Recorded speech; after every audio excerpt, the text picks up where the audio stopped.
पापा, please forgive me पापा। क्या आपने कभी अपने पिता के जूतों को ध्यान से देखा है? कुछ समय पहले सूरजपुर में एक रिक्शा चलाने वाला आदमी रहता था, राम प्रसाद। उसकी पीठ झुकी हुई थी, हाथों में मोटे मोटे छाले थे और पैरों में हमेशा वही फटी हुई चप्पल। लेकिन हर दिवाली पर वो अपने बेटे अर्जुन के लिए बाजार से चमचमाते नए जूते लाता था। डिब्बा खोलते ही अर्जुन की आंखें चमक उठती। राम प्रसाद मुस्कुराता और कहता, पढ़ाई करो बेटा, एक दिन ये जूते तुम्हें बहुत दूर ले जाएंगे। लेकिन जैसे जैसे अर्जुन बड़ा हुआ, उसकी नजर बदल गई। स्कूल में बच्चे उसे चिढ़ाते, तेरा बाप रिक्शा वाला है। अर्जुन का चेहरा शर्म से लाल हो जाता। एक दिन स्कूल के गेट पर राम प्रसाद रिक्शा लेकर बेटे को लेने आया। अर्जुन ने देखा और दूसरी तरफ मुड़ गया, जैसे वो आदमी उसका बाप है ही नहीं। राम प्रसाद का हाथ हवा में उठा रहा और धीरे धीरे नीचे गिर गया। फिर आया ग्रेजुएशन का दिन। अर्जुन ने सबके माँ बाप को बुलाया, लेकिन राम प्रसाद को नहीं।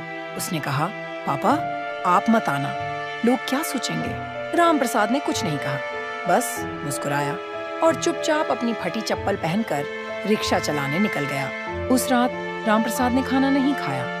वो बस छत पर बैठा रहा अंधेरे में। उसकी उंगलियां कांप रही थीं। सीने में कुछ टूटने की आवाज थी जो किसी को सुनाई नहीं दी। अर्जुन शहर चला गया। फोन कमाते गए, फिर और कम, फिर बिल्कुल बंद। 10 साल बीत गए। एक सुबह अर्जुन को फोन आया, राम प्रसाद जी नहीं रहे।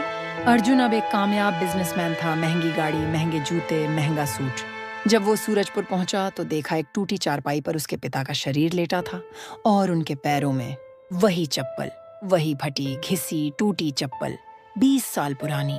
अर्जुन की नजर उस चप्पल पर ठहर गई। उसके घुटने कांपे। तभी पड़ोस के शर्मा अंकल ने कहा, बेटा तेरे पापा ने जिंदगी में कभी अपने लिए नए जूते नहीं खरीदे। जो पैसे बचते थे वो सब तेरी पढ़ाई, तेरी किताबें, तेरे जूतों में लगाता था।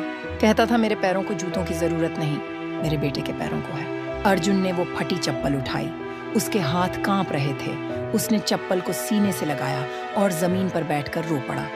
वो आदमी जो ग्रेजुएशन में अपने बाप को बुलाने से शर्माता था, आज उसके फटे जूतों को सीने से लगाकर चीख रहा था, पापा मुझे माफ कर दो। उसके महंगे जूतों के बगल में रखी थी पिता की फटी चप्पल। एक में दुनिया की दौलत थी, दूसरे में दुनिया की सबसे बड़ी कीमत। दोस्तों, बाप की चप्पल कभी नई नहीं होती, क्योंकि उसका हर पैसा अपने बच्चों के रास्ते में बिछा होता है। जिस दिन आप अपने पिता के पैरों को देखोगे, उस दिन जिंदगी की सबसे बड़ी सच्चाई समझ जाओगे। अगर इस कहानी ने आपका दिल छुआ तो सब्सक्राइब करें। आपकी एक सब्सक्राइब किसी की उम्मीद बन सकती है।